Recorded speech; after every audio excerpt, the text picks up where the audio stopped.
Hi everyone. I am back today with a video because I wanted to address a question that some people had been asking me. So a couple weeks ago, I shared my game Brain Bouncer, the web version. And one of the things was there was a feature where when you complete each level, you get a certain number of stars for each level, and that those stars show up in the level select screen. So someone asked me how to do that, and I wanted to talk to you about that today. So I've put together a brief presentation going through the steps, and also I have a GDevelop game um, example that I put together that I will upload to GDevelop and my site and some other places, and I'll walk you through that today. So that's what we're talking about today. So let's go ahead and get started. So just to show you what I'm talking about here, so this is my game Brain Bouncer, and on the level select screen, you have the buttons for each level that will take you to the level. But underneath each level button, there's like a star icon, right? So if you haven't completed the level yet, the stars are all black. You haven't earned any stars yet. Um, for each level, there's a target number of bounces that you have to solve the level in. If you achieve that target level of bounces or less, then you get 3 stars. And, if you take more than the target number of bounces, you get fewer stars, but you will get at least 1 star for each level completion. So someone had asked me, how did I get how did I save these stars, and display them, for the level select scene? Okay, so I wanted to show you what we're trying to accomplish with this example today. So, first off, so the main steps, basically, quick outline. The first thing you want to do is you want to choose a sprite with separate animations or frames for each star or bonus level, right? So you'll see back again with the level select, I had like four, I have like a star image with 4 different frames. The first frame is 3 empty stars. The second frame is 1 gold star. Third frame is 2 gold stars. And the fourth frame is all 3 stars. Okay, so I'll show you a little bit more about that. The next step that you want to do is create and use a GDevelop storage, which will store the number of stars or whatever bonus you're using for each level in your game. All right. Um, the third main step is that when you complete the level, check to see how many stars or bonuses the player should have. How many did they earn? And as an extra step, what you can do is if you allow the player to like replay a level, you can also add something where if the number of stars that they get on a playthrough is greater than any of the previous completions that they did, then you want to store the new number of stars. All right. So like if you maybe completed like level 1 and you only got 1 star, but you come back and play it again, and this time you get 3 stars, you want to save like the 3 stars instead of like the 1 star. Okay. But if you get fewer, you usually don't want to save the fewer, right? Um, so that's something extra that you can do. And then the fourth step, on your level select screen or wherever you want to show these stars, you load the star info from storage for each level icon. And then you can choose the animation for the icon based on that number of stars for the level. Okay, so let's go ahead and go through this. So let me tell you about the example game sample that I put together. So it's really simple. Basically, instead of stars, the levels have a bar underneath, and the bar is divided into 3 squares. Okay, so if you get 0 squares, then the level's not complete. If all the squares are empty, then you haven't completed the level. If you have for each uh, whatever your performance level is, you can get a colored in square, depending on your performance level. So if you have 3 colored in squares, that means that you performed the best that you could on that level. Okay. And then, you can get 2 star or 2 bars or 1 bar or whatever the case may be. Okay. And for this example, um, yeah, let me go ahead and just show you. I'm gonna switch to the game example now. Okay, let me just make sure I'm sharing it. Uh, all right, so I'm not sharing it. Let me choose the share. Okay. Sorry guys, give me 1 second. I got a couple of windows open, so I just want to make sure. Oh, here it is. Here we go. Okay, here we go. Yeah, so this is my GDevelop window. So let me go back and show you what I've got here. So yeah, so you've got the empty number of bars or squares.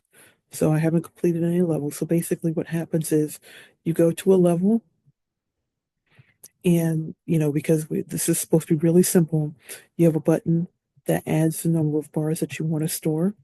All right. The maximum number is 3. So if you go past 3, it'll loop back to 0. Okay. Then when you click on home, it'll take you back to the level select screen. But before it does that, it will save the number of bars that you chose. Okay. So if I go home, I had 0 bars. If I go to level 1, I add a bar and click home. Now I've got 1 bar. Okay. If I go to level 2, I do 2 bars. I go home. Now I've got a blue square and a red square. Okay. If I do level 3, if I do all 3 and I go home, now I got 3 squares. Okay. I got the maximum number. Okay. So that's the example that we're gonna go through today. Okay. So let's go back quickly to the slides and check. Okay. So that's the example that we're doing. So the first thing we're going to talk about is how to set up the sprite. Okay, so I just did really simple. Um, instead of making like a really fancy sprite, I just went to in GDevelop. I just created an object called completion bars. That's the name of my sprite. All right, and you'll see that for each of the animation frames, I have a different number of squares. Okay, so the first frame is empty, second frame is 1 square, colored square, and so on. Right, so I have 4 separate animations. All right, so it was pretty straightforward. Okay, what was the next thing? Next thing is how to create and save the storage. All right.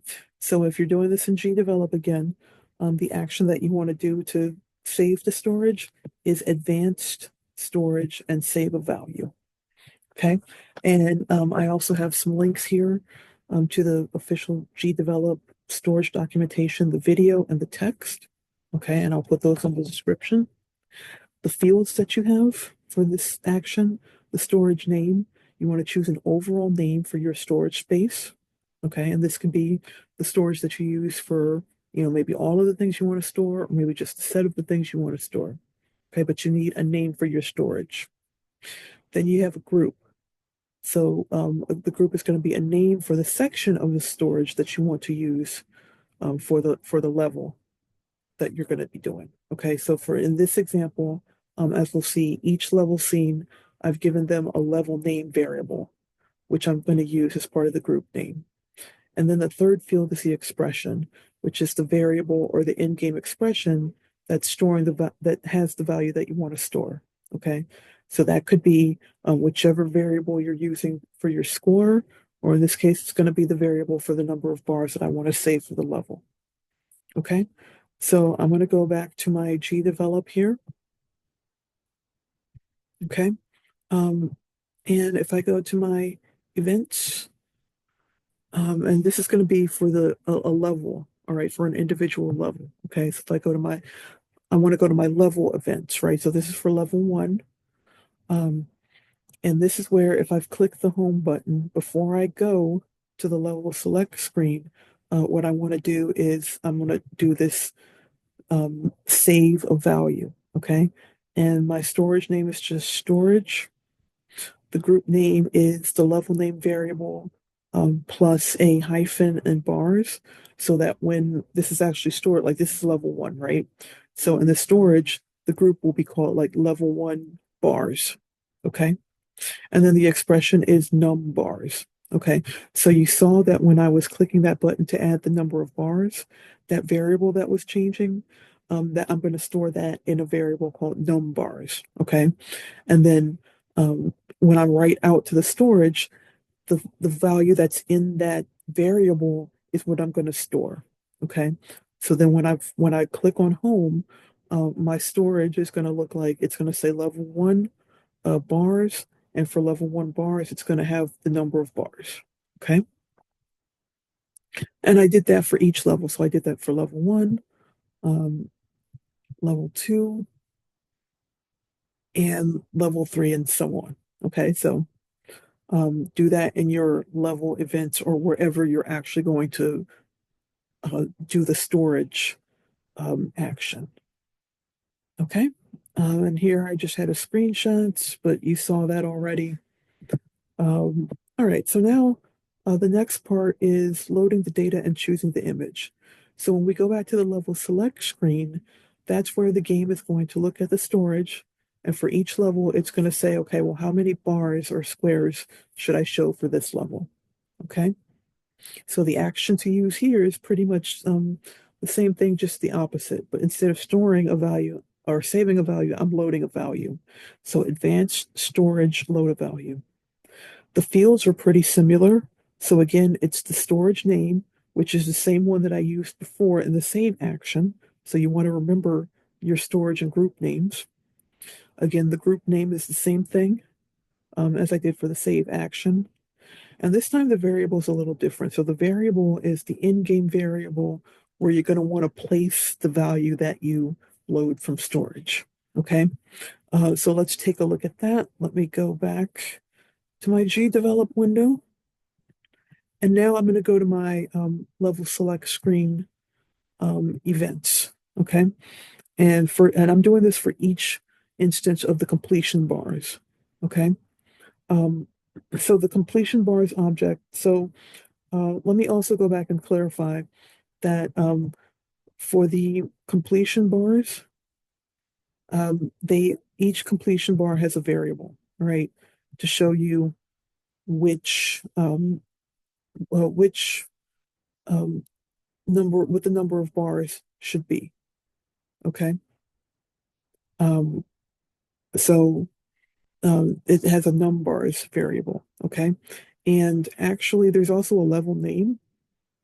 And each level name is going to be different. Okay, so for each of these three bars that I have there, they're going to have a different level name. So the first bar, the level name is level one. The second bar, the level name is level two. And the third bar, the level name is going to be level three. Okay, so these are the same names as my levels, as my scenes. Okay, so that way, when I look back at the storage, the name of my completion, the name of my completion bar, the level name is going to match the level name of the scene that I was in. Okay. So now when I go to my level select screen, for each completion bar, first of all, I need to check to see if the level name slash bars exists in storage. Okay. And this is why it's important that the names match. Okay. Because I'm going to go to completion bars dot level name and bars. Okay, so for level one, it'll be level one bars. If that exists in the storage, then I load that value from the storage into a variable called temp bars. Okay, then what I do is I take the temp bars I save that in a variable called num bars, all right, for the completion bars. As I told you, that completion bars um has a num bars variable, all right. So that's how that variable gets changed. And then the next thing I do is for the animation, I choose the number of the animation based on the num bars variable. Okay, so if I have, again, if we look back at our completion bars, if the num bars is zero, then I'm going to do animation zero, which is no bars, right? No squares. If the animation, if the number of bars or squares is two, then I'm going to do animation number two, which has two filled in squares. Okay. So you really want to make sure that you're keeping track of like your variable names, your scene names, and your storage names. Okay. You got to make sure that you have matches there. All right. And again, like I said, I'm going to upload this code example so you all can look through it at your own leisure and understand what's happening. Okay. So that's really all there is to loading and choosing the image. All right. Um, I highly recommend that you go back and look at this documentation video and read the wiki for GDevelop so you understand really how to use storage. But a couple parting considerations. So this is about making sure that the numbers are stored when you close the game and when you come back, right? Because if you play the game on the Brain Bouncer game on GDevelop, you should see that even if you come back and to another game session, your stars are preserved. Okay, so how does that work? So if you have a desktop top game, like for Linux or Windows or whatever, if you're playing not in a web browser but on desktop, um, all of this information in the storage is stored in a particular location based on what platform you're using. Okay, so you can see where that is if you click on this documentation link that I will put in the description. Okay. Um, Apparently, for mobile games, the storage should work the same there, according to this forum topic that I linked. But I haven't tested that out yet, like on Android.